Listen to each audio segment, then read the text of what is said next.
Hello, Simulator Willies. Looking at a Ford Focus 2-litre TDCi. Okay, so I'm using the Launch Eurotab 3 scan tool. We're going to set up some diagnostics. Let's get that fired up. Make sure the ignition is switched on. Okay, we're just waiting for that to load. This customer's driven all the way down from Portsmouth to see me. So it's had a DPF clean and someone has changed some sensor and done something with the pipes or hoses apparently. Okay, PCM. But it didn't work. So let's see if I can figure out where they went wrong and sort the problem out. Read the fault code.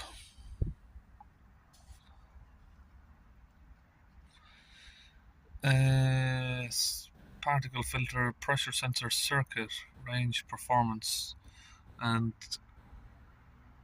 basically the same code, just slightly different. Let's see if we've got data stream for that.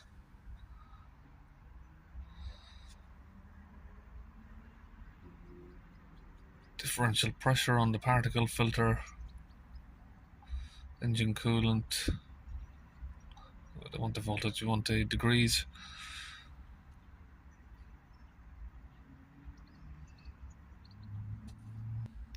So can't see any other options for the DPF here. So we just press OK. Let's change that over to something a bit more accurate. Differential pressure is at 36. The vehicle's not even running, so there's clearly an issue there. We can't see the voltage on the sensor, unfortunately, from here. So I think what we're going to do is have a look underneath the bonnet. Okay, so we've got the bonnet open. It's got a multimeter here ready, so we're just going to start the car back up again. Now I'm just going to come over here to the pressure sensor, which is located near the battery.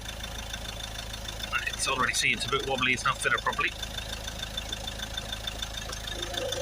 It's got some incorrect sort of screw fitted on it there.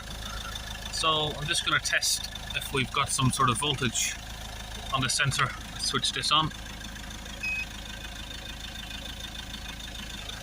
Okay, onto the pin here I can see we got 4.28 volts. Looks pretty normal. And then here we got 4.99 volts. So I've got the multimeter now hooked up to the earth in the middle there, and you can see we've got a good earth. So the plug is working. Now with that plug unplugged, it's probably going to chuck up a different code, maybe not, maybe chuck up the same code, but it looks to me like that leads down to a broken sensor here. I'm just going to take off the engine cover.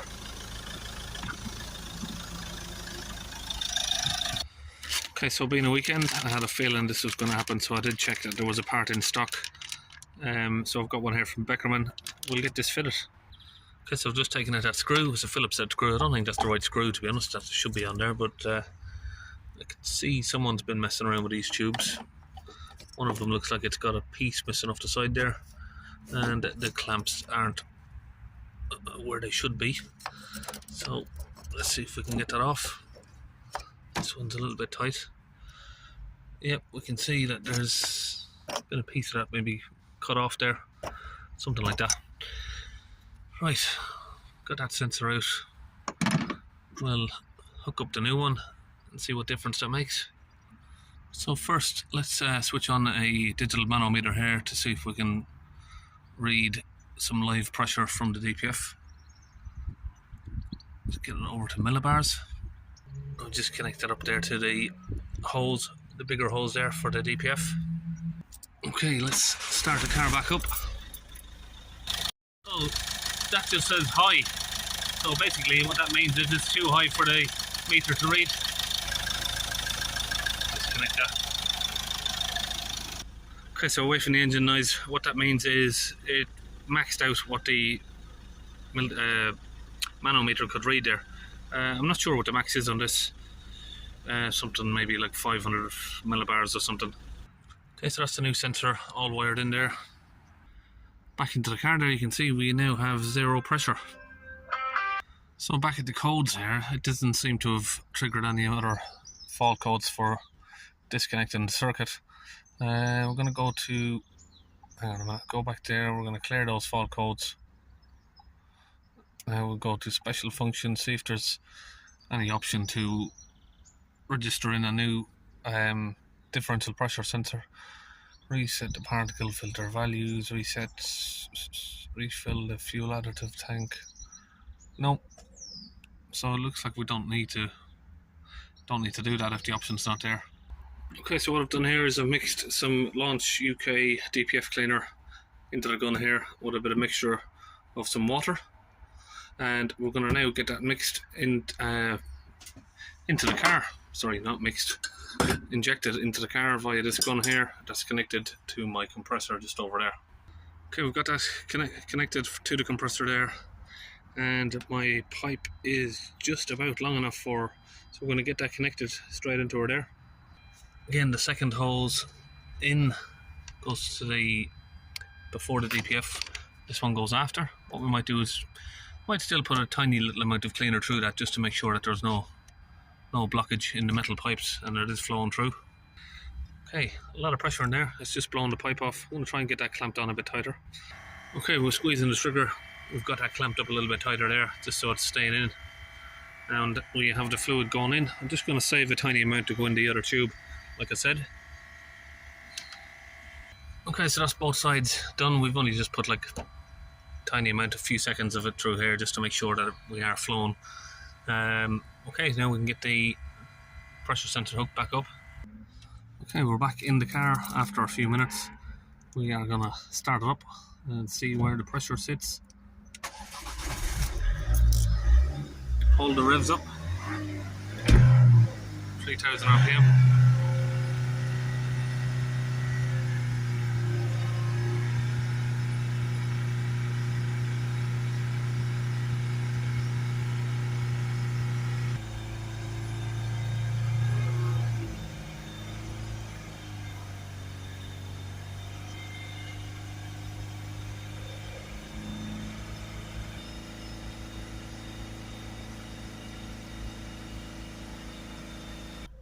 Okay, now down around idle we are sitting sort of jumping around a little bit, 2 to 4 area.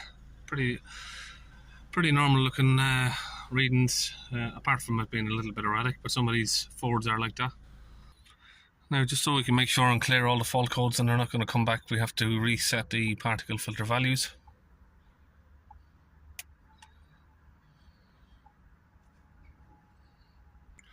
Okay, that's successful.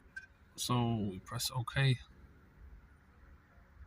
Let's take it through a drive through the gears, make sure it's pulling properly and we're not getting any warning lights coming up.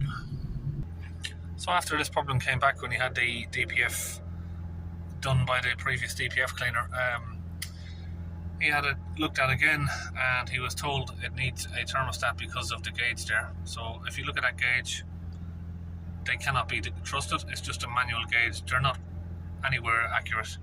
So if we come into the coolant temperature on live data, let's just find the coolant temperature. So you can see there we're on 87 degrees. Even though according to that we are not anywhere near that, probably say,